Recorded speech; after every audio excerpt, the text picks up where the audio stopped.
as I said earlier, this is going to be fairly organic for us because I want it as conversational as possible.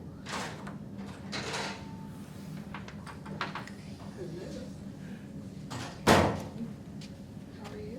Good, how are You you? might want to sit on the side for the videotaping. Like KBS employees, they're doing Clarksville and KBS and I'm some other Pat off-campus Hi. places. They're doing a very They- similar they used to program know? as they're doing in the departments. They're taking. Thank you. Ours, they used to know. Yes, I got that. You've arrived midway my first sentence, so you've missed virtually nothing. All right, that's good. I started to say that I wanted it conversational, and as, pardon the terminology of organic, I know we're all probably sick of that word already as a trendy kind of word. But the purpose of us coming together is just so that we can review purpose of the visit, get a frame of mind in order to be responsive. We have no idea how these interviews are going to go. We really do not know. But I know the department chairs have an hour with one person we understand, and that's Norman Pruitt. I don't know if you've had any interaction with him or not. He's out of NEFA. He is their director, I'm assuming, either their Paulette Granberry Russell or the second person in. And so he's coming specifically to talk about civil rights within the Ag Experiment Station and Ag Extension, which we call Ag Bio Research here. And so we're all gonna have to make sure that our language is consistent with whatever he uses as well, so that he doesn't walk away wondering, so who are those people? So you may find yourself continually making not just corrections, but providing clarity. If this was just a regular site visit, then the questions that they have asked of us would just be innocuous. They want to know who works here, what the mission is, how we go about selecting people, what are our processes, what do we pay attention to. Those are the things that any accreditation agency would want to know, anyone who wanted to know something about our units. But because they're coming from civil rights, the lens that is appropriate for you to wear is to hear in the question, whatever he asks of you, to hear in the question, what civil rights implication is there? Okay, what civil rights implication is there? There are 9 areas of exploration. We're going to call it exploration and not examination. How's that? You should have a copy of what has been sent as a draft. It's the 37 pages, but there are 9. I haven't sent that out to departments. They You will think need to Be a have good that. idea. Yes, It's absolutely. almost final, so we can Okay. do that. When you do get it, then ask yourself, what analogs are there for you in your department? So this has been responded to from an overall unit with lots and lots of data. There is a tome of data over in the office, in Doug's office. And so it might be useful for you to know what we're also producing as far as the numbers that they are requesting. So what kind of data do you have there? All sorts. We pulled ag bio data. Anybody paid with a 5-7 unit code in April. We've done graduate student data only on the departments. We've got data on advisory member compositions, grants received. So we've got a plethora of data that we're going to be supplying them. And when you get the document, you'll see that We've got appendices for each of those that outline that data. Some of it is sensitive data because it's got gender and birth date and ethnicity, so we can't share that broadly, but it'll be made available to them. So that'll be part of that 35-page report? Yeah, you'll be able to see the types of appendices that are being added, but not the appendix itself. That'll be a separate document. So you'll send us the data you think we need to look at? I've sent you the data related to your departments. I just did that last Thursday or Friday. And so we've compiled a draft summary of the department and the areas I think they're gonna be focusing on. And then the data for all your faculty and staff, anybody paid within your department on the April payroll, regardless of funding line. And then there's a compilation of graduate student data that they requested specifically by semesters. And then there's some additional data on degree completion and attrition data that was supplied by Dr. Brandenburg by ethnicity and one file by gender. And all that was sent to department chairs last Friday to take a look at. I got the grad data. Yeah.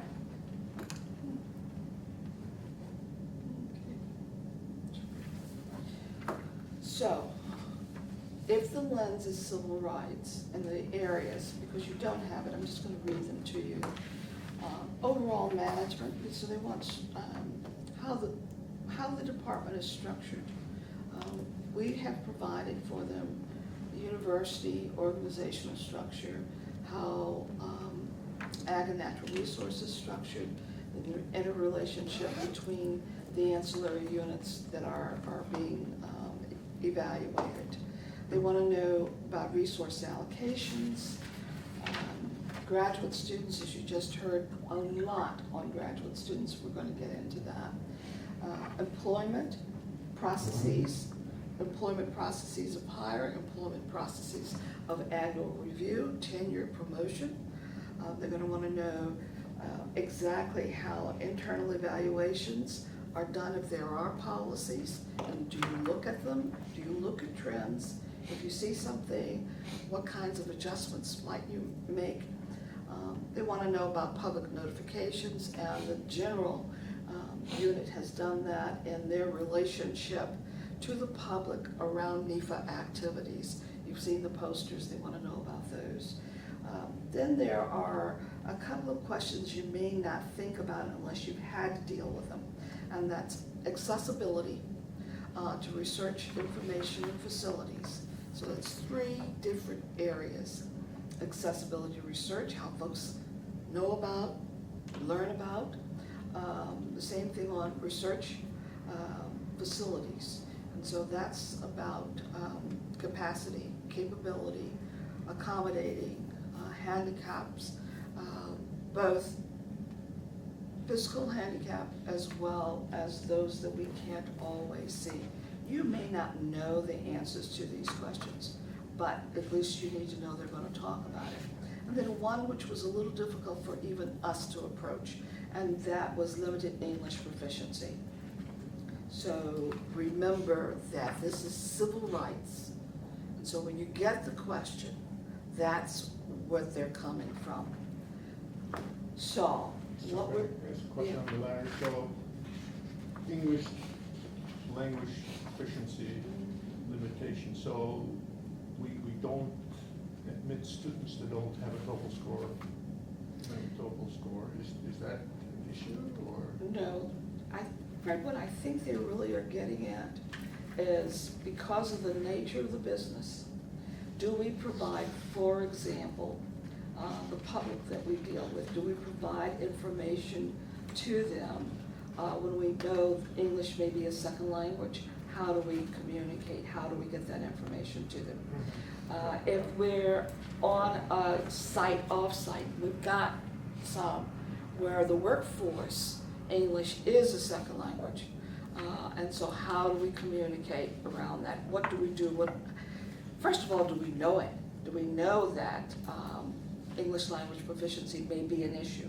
And then if we know it, how are we managing it?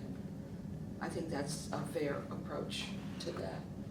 So I'm going to just ask some general questions around those 9 categories. I'm going to ask you to respond like these were mock interviews. And we'll listen. We may interrupt if that's what you want to do. But as a group, it'll give you an idea to think about someone else's answer and then potentially add to it, because all of your experiences are going to be different. Yes. I have a question for you, sir. One of your categories was resource allocation.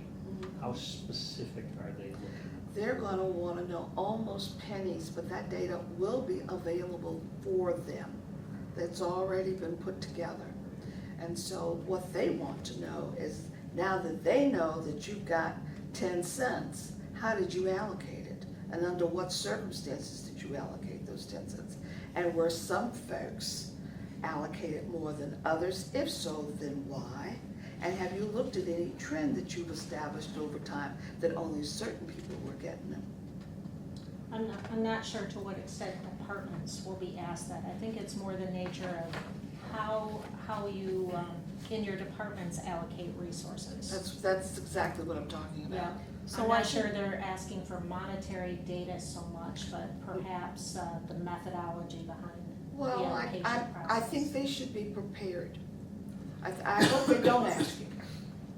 But the data are available, and that's the important part, because they will have seen it and have access to it, either before they talk to you or after they talk to you.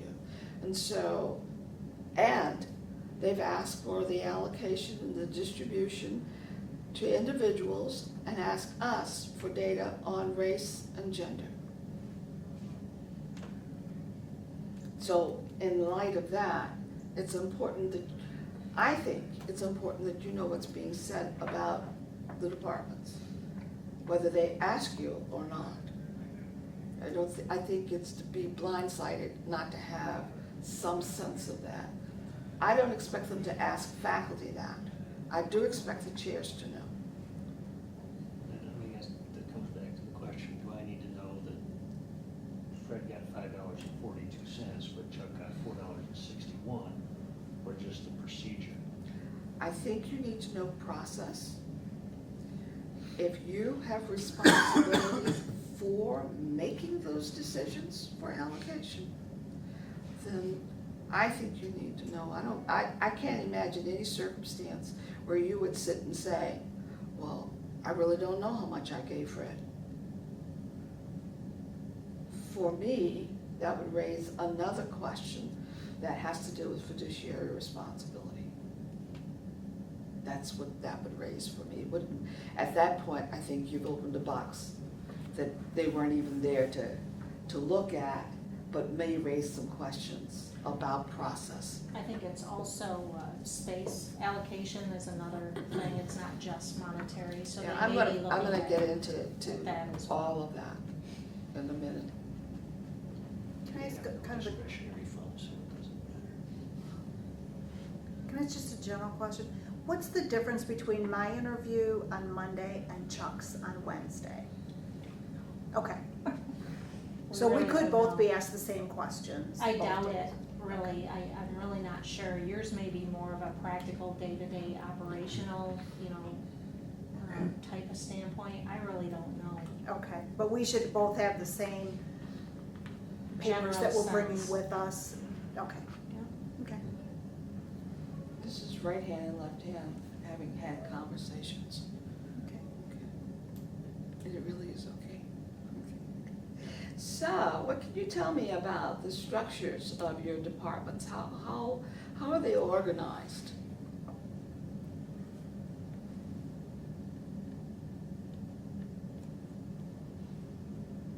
We have a department chair. You're going to introduce yourself. I'm so-and-so in what department? Norm knows who I am, he came to my office. Okay. I'm Scott Winterstein, I've been the chair for 3 weeks. That gives you a little bit of leeway. Ignorance is bliss. Does he know you in this capacity? Probably not. You want to impress him, don't you? Yeah, I'm sorry, I didn't know we were going to practice at that level. Oh. we have a department chair who is elected by the department, recommendation to the dean, who decides on the appointment. We have an associate chair who is selected by the chair with input from our department advisory committee. Department advisory committee is made up of 3 faculty who are voted into office by the faculty.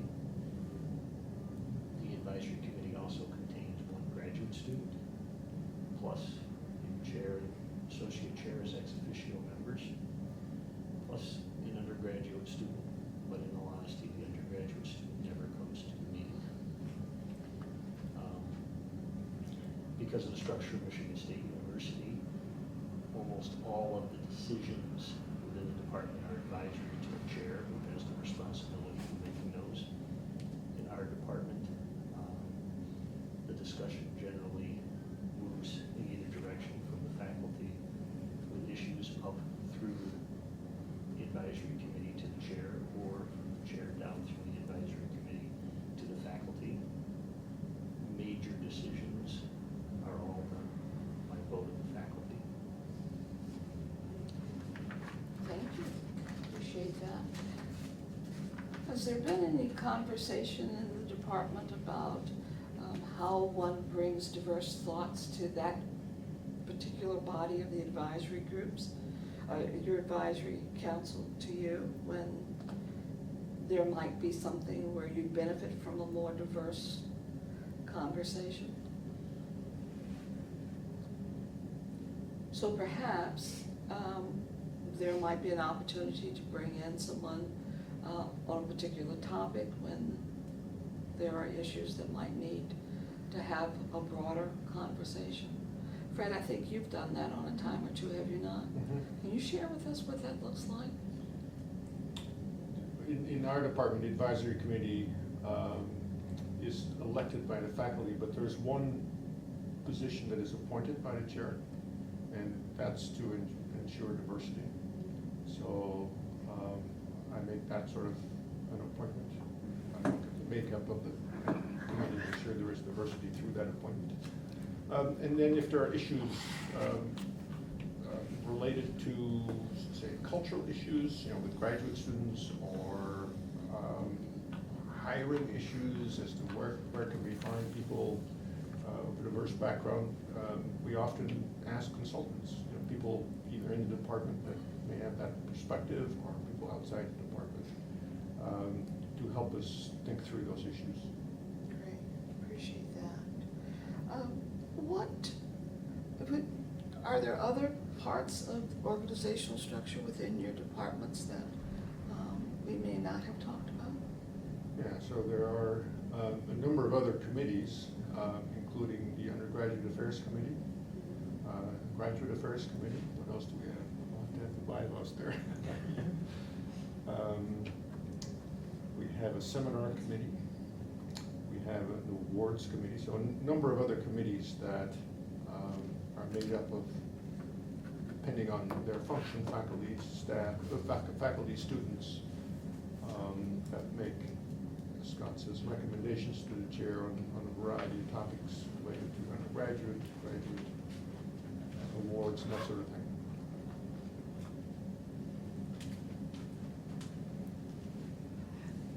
The committees ad hoc, or do they follow internal governance? No, so they're all described in the bylaws, and I'll have a copy of the bylaws, and how they're selected, how they function, how their advice is used by the chair, et cetera. That's great. It's a good idea to do that. That's wonderful. Get the bylaws out. Okay. Any other comment on organizational structure from anybody? In addition, and I'm sure you guys do, our graduate students have a graduate student organization within the department Within the department? that serves to, I guess, represent their interests as kind of a academic / social / advocacy group. And oftentimes the GSO, if they have issues pertinent to the graduate students, will be the voice to bring that up to the department. There's an undergraduate club too. Norman might say at that point, well, I look forward to talking with the graduate students later today and see how their participation in this body is working for them. That might be something he might say. I would say that. Let's talk about resource allocation, since we had that conversation earlier. The question is, identify the criteria consideration used to determine startup packages provided for researchers. Those who establish the amount for startup packages are encouraged to make periodic reviews of those awards to assure the criteria consideration are used consistently, was the initial response. But their question is, identify the criteria and consideration being used. And so let's say that in the process of hiring a new faculty member, what kinds of considerations might you bring into play when looking at how that's done? It might be pretty uniform, there might be a standard practice, but that's what you would share.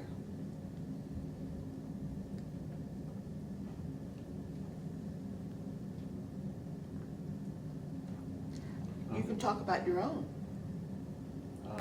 Well, what I would say is that, first of all, the decision is usually negotiated between the chair and upper administration, and the amount of the startup package is in large part, probably determined by the resource needs of the research program for that individual. So, for example, if a professor is working in an area that requires a lot of molecular biology bench work, for example, as opposed to doing work that may require more computer database analysis, the costs of doing one type of research are very different from that of the other. So the important thing is to determine what each individual needs and then try to do the best that they can. That's, of course, also done in consultation with the individual, the applicant who's applied for the job, or the candidate for the job, and trying to come to some this outcome that will best enhance the individual's chance to be successful in their area. Can we add market considerations? Absolutely. Can you say, Yes. this is a competitive process Yes. involving other universities, Thank so you. you started packages to attract folks, and the more you want them, the larger the packages might be. That sounds discriminatory in a way. Well, it could, but I think not to mention a startup package in an environment of competition and market is to ignore the reality. Right, And because it begs the question, well, where do you start and how come? right, It begs that question. right. And so it's important that that be raised in the same way. Well, we've talked about resources in the way one researcher may need something versus another. What about space allocation? How do you make that part of that startup package?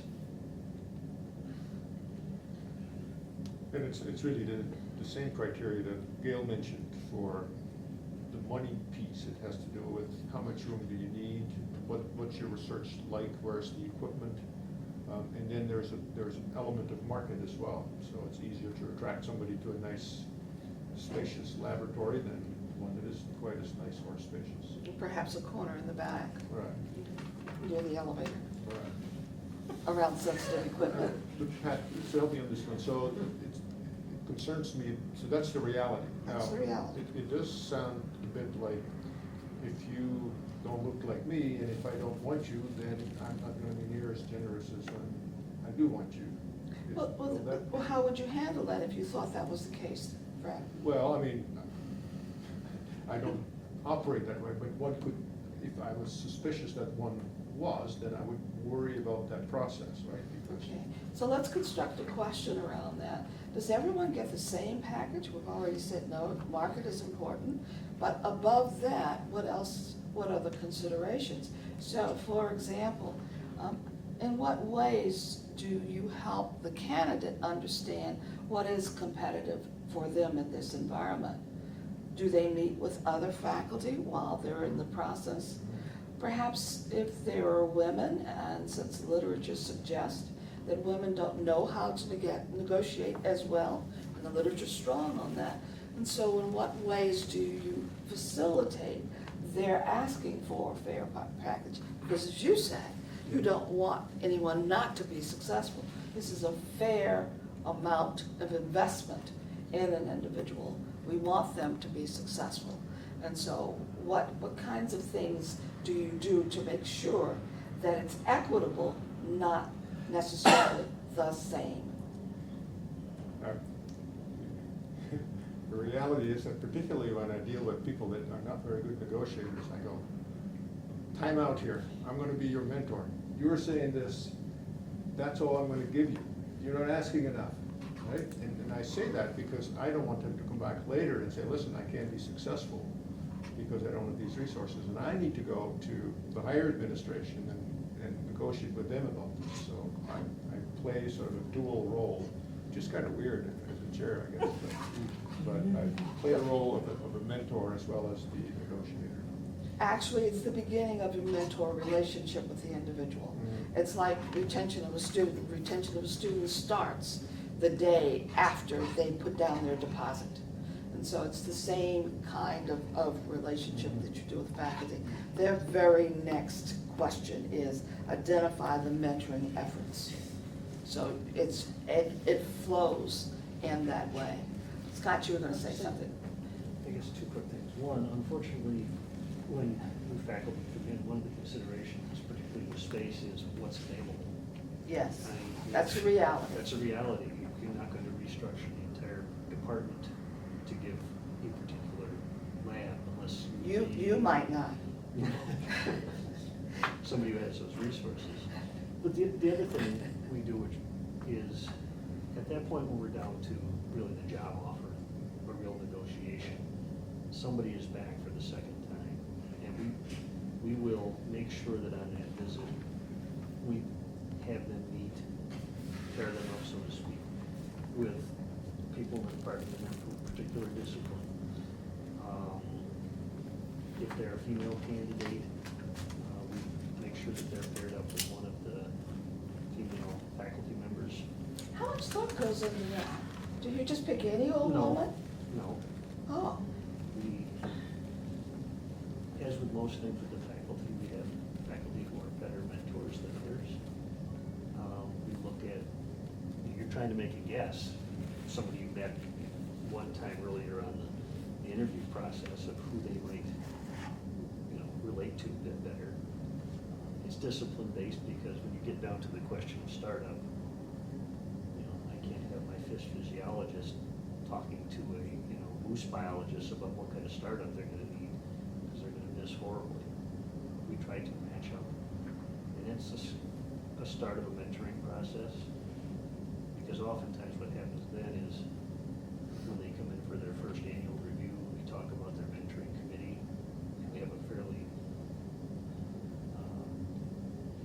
we have multiple possibilities for mentoring, and so the faculty member has a lot of say, even to the point of saying, yes, I've been informed I should have a mentoring committee, but I don't want to form one, I'd rather do it informally.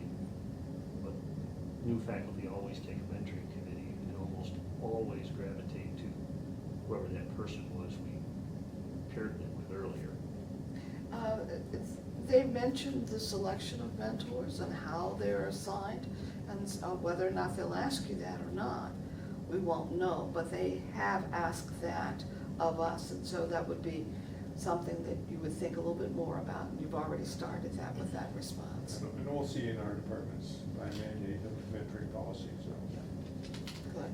And you know about them, yes, and the faculty know about them, so that they can participate as well. Is that right? Everybody's informed, right? Every year at their annual review, at least. At least, good.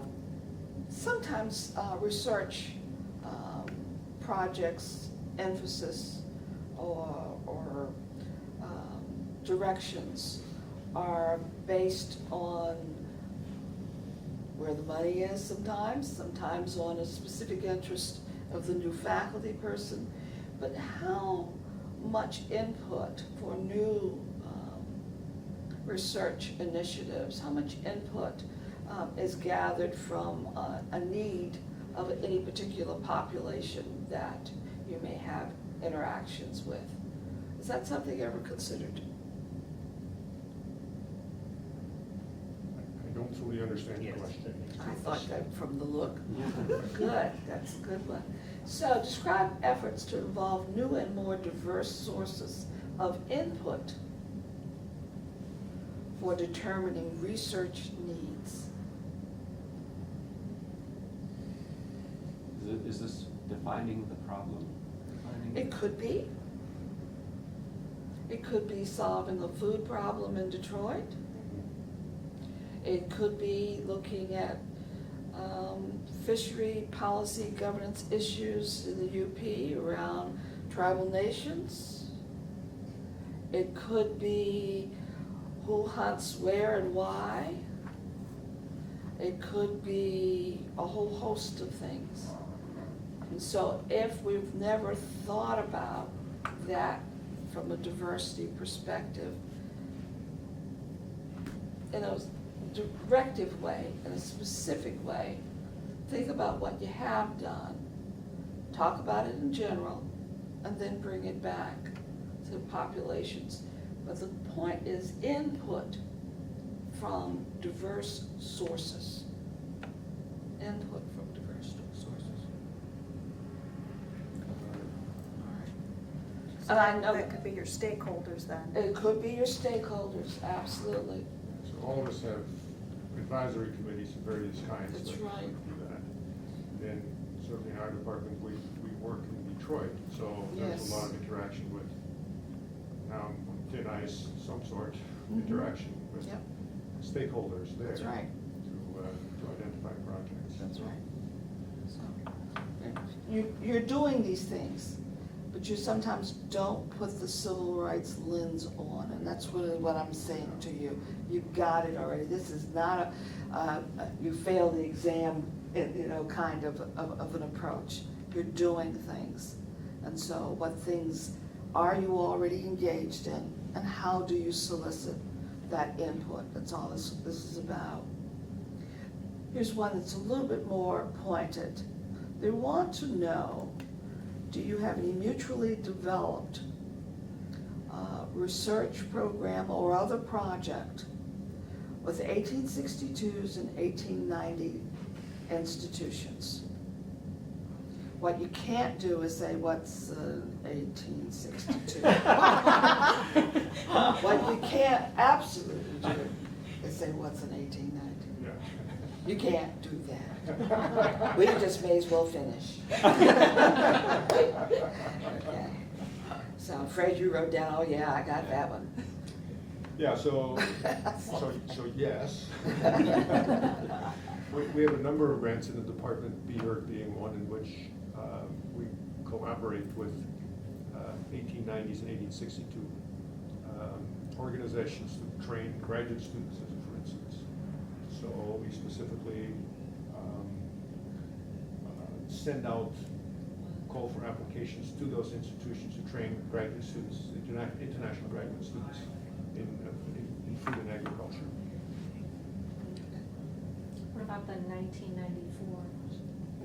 No, there are only two, 1862s and 1890s. I thought there was another designation for tribal.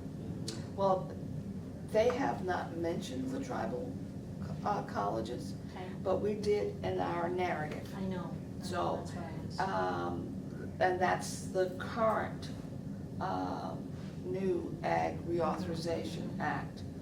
Tribal colleges came out pretty strong in that. In fact, there were some new designations. There was even a new 1890 designation that I'm going, oh, no, they didn't do that, but they did. So, if you've got tribal colleges and you're involved with them, Bay Mills comes to mind. We talk about Bay Mills. So if you've got something going on there, you'll be consistent with the narrative, the overall narrative. So talk about it. Again, though, the word mutually developed is used. And so this is not the PWI talking to the, the HBCU, the HSI. Now, I just threw those acronyms around, and I want to note that they register with anybody. HBCU, historically black colleges and universities. Terrific. HSI, Historically black institution. Hispanic serving institution. Okay, Hispanic serving institution. And they don't, they look like a Michigan State, they just are situated in a place where they've got a predominance of Latina students, and therefore have 25% or more in their total enrollment and can qualify for. So you might want to look around there too. You might have a relationship with Arizona State University, I believe is one. A couple of the institutions in the UC system, University of California system, may qualify. So you just may have something going on and you don't know it. So again, just, you're doing stuff, you just need to pull it out, have it at your fingertips, be a little nimble about it, and be prepared to say, you know what, I can't put my finger on what that person's name was that we did that short project where they asked us to do a short run on something. Can I get that to you before you leave this week? Just be prepared for that. Let me get that to you. Again, the word mutually, so that it's not only in one direction, it's bi-directional. So one of the faculty members that we have lined up to meet has very specifically been the lead person dealing with our interactions with the 1890 schools. That's right. So when that question comes up, If the question if it comes up. if the question comes up, can I hand that off?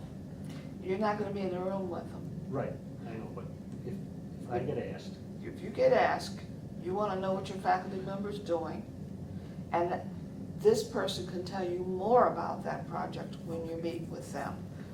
Don't kick the can, because you wanna demonstrate that you're on board here. This faculty member would not be doing this if you weren't on board, so you really know what's going on. But let me not be the one sharing that information. We really need to have the full version. like, he knows the Yeah. details, the names of people. He may not have to give I think we it, can but send out it's an what's important external though is that, grant. Unless that you doesn't are have familiar. any sensitive data. We- all righty. We did compile a list of grants for the last 4 years, I think, with any of those institutions, and so I'll share that along with the document, so you can see. Again, because we've got the data, we don't want anybody not to know what's going on. I know about the Beaver grant. Do Mhm. you know of any others in the department that specifically work with 1890? I don't. I think Marine was listed with a project with Bay Mills at one point, and Riser was listed for But you some wanna with go the back that 1862. But I back can't before- remember, I cut it off. We cut it off for 4 4 years. years, because there was like 24 years on the original one. Yeah, wasn't good, so pulled it into 4, and I combined all those institutions together. Fred, you may even want to talk about your experience prior to coming into this role. It also provides some fullness of understanding and things that you've done in the past. So, okay, then they get to the graduate students. The graduate students, they want to know how they were identified and recruited, who they are. They want full data, gender, race, ethnicity. They want to know time to degree, how you communicate with them, how they know about things that are going on the campus, particularly around scholarships and opportunities. They want to know the process by which they are offered scholarships or selected for them, and how graduate students are assigned a faculty or not, and how they're mentored. So it's essentially the who, what, where, why, and how. I'm going to expect they're going to ask those questions in some way of the graduate student. The fact that they want to know the race and gender and ethnicity of domestic students, and they're clear about that as well, then I'm going to also assume that they are looking at it from a discrimination perspective, a sense of feeling included and welcomed. What's the culture like in the college or in your department that makes them feel that they have the opportunity for full participation? So you can talk about how they're recruited. They can talk about how they were recruited. Okay. If you take advantage of opportunities that the university provides, like through the graduate school, if you're recruiting at conferences, if you're making trips to various institutions to make those connections, if you have research pieces that they've just talked about that's mutually beneficial, and therefore you take advantage of interacting with potential students while at those institutions, you can include all of the above. We also have the data on time to degree patterns for your departments. We know who the graduate students are by their race, because the university collects it in their gender. I don't believe we'll get questions around gender on a continuum. I don't believe you'll be asked about transgendered students. I just don't think they did not ask it here. I can't imagine the circumstance unless they talk about location of restrooms, etc.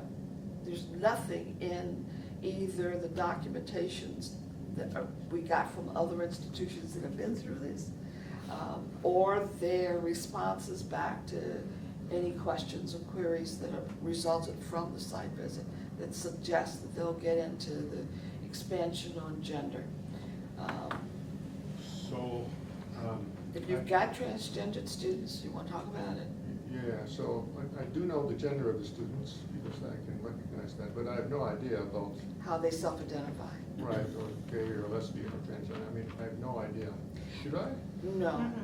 What we've done is to collect what they have put into the system as self-identified, and we don't ask students to self-identify around sexual orientation. So that's the lesbian gay piece. The gender piece is the continuum on male female. So that's why I don't think they'll get into it. I really It's don't. worth, we had a transgender student in our department who self-identified. And, Yeah, so how did we handle restrooms at that time? You know, in this gender case, neutral. It was Mitch. Yeah, yeah. Gender. How long ago was that, Gail? Yeah, I remember That was that. About 10 years ago. Wasn't that long? Before my time. He graduated. Well, you had a faculty member in your Well, she college started as that, a she, so Yeah. keep Did thinking that. of I'm her gonna as a say she. about 2007, maybe, he graduated, That sounds about somewhere in right. that timeframe. so suffices to say, there was an experience, if it comes up. We haven't had anything recently. We want folks to be all of themselves when they are part of us, because that's how we get full participation. When we have full participation, we get the best bang for the buck. If they have to leave themselves outside the door, they're thinking about what they left rather than what they brought in. So we're all on board. And we have resources across the university that can help us if we're not able to find our way. So you're not kicking the can, you're aware. Right, so where would one go if one would have a transgender issue with a student? Let's see. In the So- narrative, there's a, Well, you would go to the LGBT Resource Center in Student Affairs, okay? Has a director, just hired an assistant director, okay? Professional development, they want to know the policies and procedures to assure equal access and opportunity for faculty and staff to participate in professional development. What we know is that you can offer, make them aware, you can't make them go. The question is, how do you make them aware?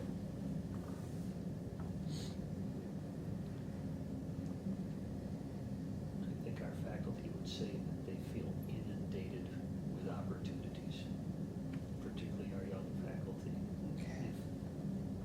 If things that come up in faculty office of development, For faculty, FOD. FOD, they are, every faculty meeting, opportunities are discussed. They come in for their annual review. Okay. Opportunities are discussed. They would probably say that they are overly encouraged to take advantage of certain things. Okay, all right. I probably. Across the board. I probably wouldn't say overly, I would say that Strongly. the university has a wealth of opportunities for people to be engaged. They are encouraged, and particularly in, let's say that the service forms for a particular faculty member that was coming back negative all the time, and you strongly recommended in your annual review that an audit happened out of FOD, someone came in, had a conversation, watched, videotaped, whatever, if you know of such an incident. But if you had such an incident, you know that that service is available.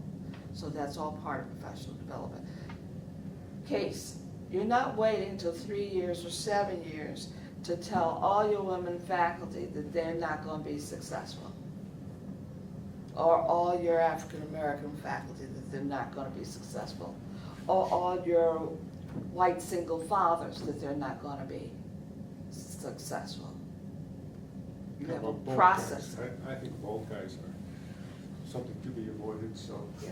So you have a process in place, and you're aware of that, and folks get the help and resources that they need to be successful, and there are periodic reviews. The trends will support that or not, so that's why you need to know the data. Okay. Faculty aware of policies. How often do you go over various policies around tenure, promotion, reappointment? It's transparent. Does one shoe fit all? Do you apply the policy the same for everyone? Or in the same way that you recruited? Are there times you know that someone else may be better at delivering a message or facilitating a process? And if you've not thought about it, you might want to think about it. Do 3 weeks, you might want to think about it. Because there are barriers and challenges for folks who are not part of a dominant workforce. And the literature supports that as well. Okay. Can you think of anything around the mentoring process, particularly, that may come up for you and that's been gnawing at you, either as a mentor or an assignment that you want to make sure that you get some opportunity to air? And I'll just say that I'm available all week too, should something come up. You want to just go at it? You okay, everybody? Okay. They're going to ask, how do you know about the civil rights stuff? They're going to ask faculty about that. They're going to ask, what do you know about civil rights laws, rules, regulations, policies, and procedures? You cannot guarantee that faculty know these things or even how they found out about it. The only thing that I'm aware of that we really push here, we do have an anti-discrimination policy. There is also the faculty grievance officer. Students have the ombudsperson. We have state law that we also have to be aware of. We do have Prop 2 that we have to be aware of as well. But the only thing the university is fairly rigid about and currently under scrutiny about is sexual harassment. And so we had an EEOC audit here around sexual harassment, sexual violence, et cetera, in the spring. I don't know that there will be a halo effect of that on us, but it might be worth at least being aware that sexual harassment has zero tolerance here, that every person who supervises anyone is required to go through sexual harassment training.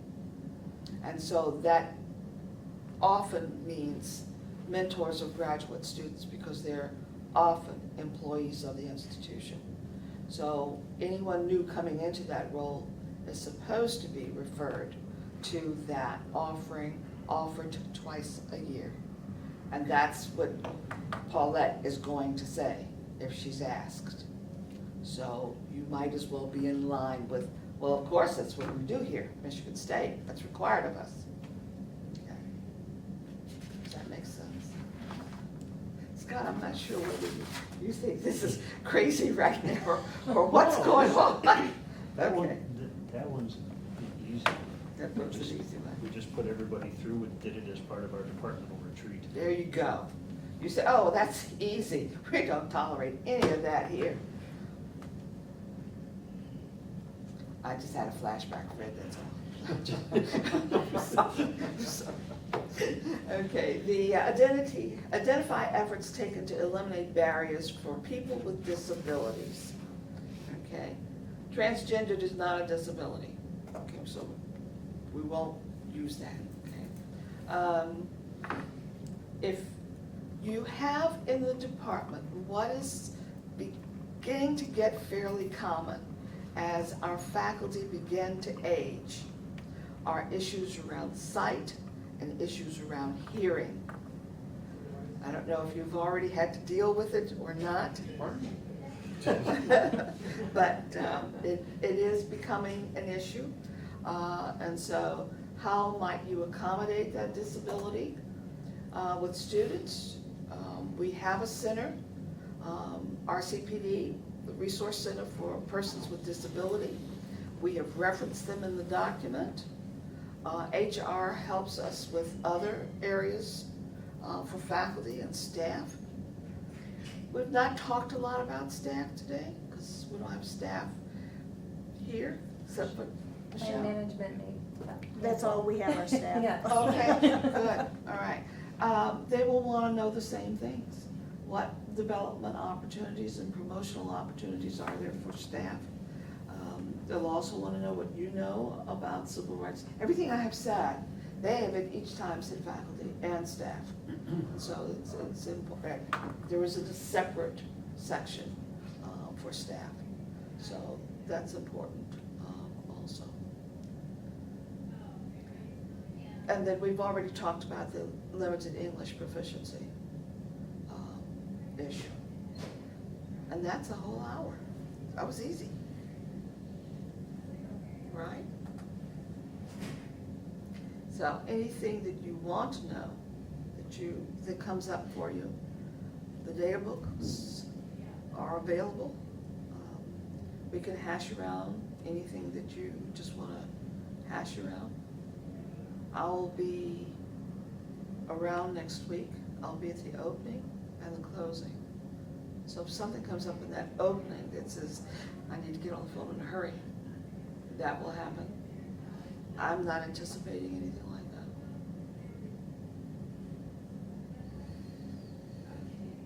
that. I do think that the university has a strong record on civil rights, so I don't think there's anything to hide. And so we just need to make sure that the things we do come out. So this is helpful to Get you start thinking about with it. the right terminology and thinking about the things we do in that area that is related to civil rights. How did this come about? Is it a random process? They just pick universities and pick departments at random, or was it a targeted process? It was not a targeted process, and it wasn't prompted by an event. So this is a schedule that they seem to be on, and they do 2 or 3 a year. MSU was up. Our last one was 10 years ago. And there isn't an institutional memory around it, so we think that's kind of a good thing, because nobody remembers it being really painful, so. I was, That was the same decision 10 years Right ago. here, it really Doesn't- wasn't this detailed at all. Yeah. I don't remember it at all. Well, we were also talking that it may be in part that we have data available. I mean, think about where we were 10 years ago as far as what we could even provide them and look at.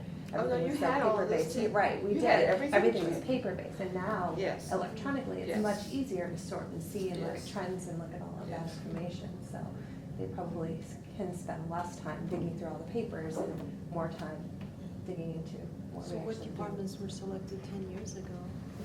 I don't even We have no know. knowledge. In fact, Was it even run by NEFA or USDA, or was it some other? I don't federal have any agency? history of it happening. Do other And we federal were- agencies do this? Other federal agencies, yeah, they besides do. USDA? Yeah, but they usually do it around an event. You know, it's usually a Title VII or a Title VI event that happens that prompts the review. Spontaneous, I don't remember anybody So spontaneously what doing it. office, federal office is running this? This is actually out of NEFA, out of Ag. That they have their own civil rights was a surprise to me. I mean, it was really a surprise to me. Because I went to some friends that I happen to know at NEFA to ask about it. You may even know those same people. I think I do. So, When you asked the question about language barriers, is it okay to say, and my specific example is at our Southwest facility, we hire the same group of people every summer. Some of them, they're mostly family. Some of them speak English, some don't, so we rely on the English-speaking family to relay the messages to the non-English-speaking family. Is that okay to say? it's okay because it's your reality. How do you make the person where English is a second language feel that they're not less than in that process? They're all No, treated. don't ask me, Okay. don't answer me. Okay, all right. I want you to give that some thought. Okay. That they're not all treated the same. Mhm. You don't wanna say that. Okay, what you do wanna say is that lots of consideration goes into the fact that, first of all, there's a safety issue, that they get information in the appropriate way, not just a productivity issue. So you want health and safety and productivity that's Okay. engaged in that. And so, and how do you monitor it? How do you know the information that they've received is appropriate and accurate in order that they do feel valued and that they are contributing, yeah, or whatever it is that their responsibilities are. So you just want to give it some thought. Okay. Okay. I think that's fair. And that's true for everything that we do, whether it's in the southwest part of the state or it's across the hall.